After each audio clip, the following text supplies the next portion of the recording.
Okay, last question from Jonathan Miller. Yes, sir. May I help you? Mr. Mayor, Mr. President, at the risk of being shot down, the numbers of people who have been killed on the streets of the Philippines since you came to power 6 weeks ago have risen to around 1,000.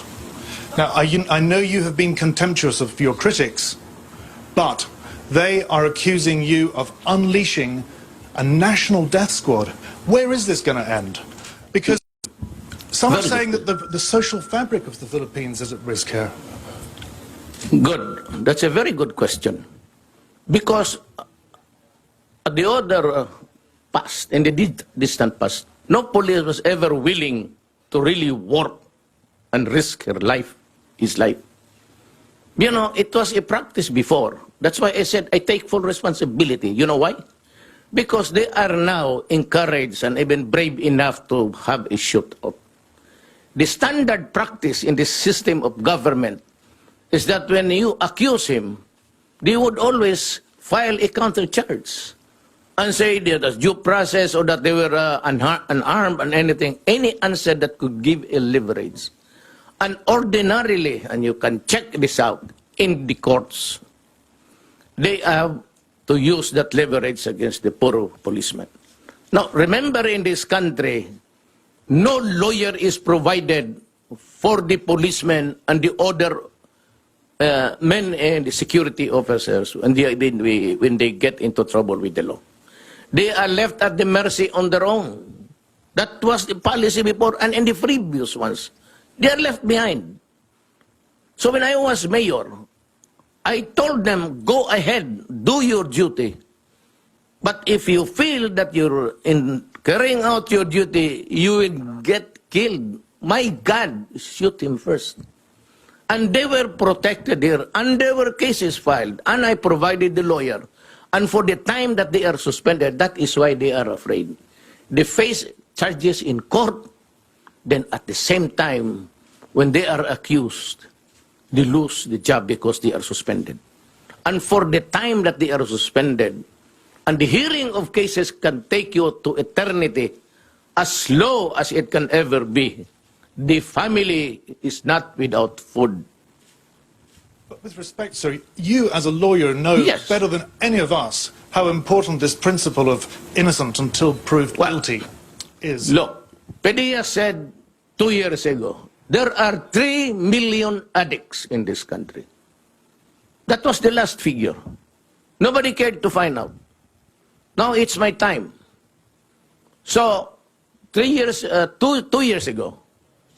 between 2 years ago and now, how many do you think were hooked into drugs? Let us give it incremental increase of about, just be liberal about 700,000. So 3,700,000. And the confirmed 600,000 now was surrendered and took the test for drug addiction.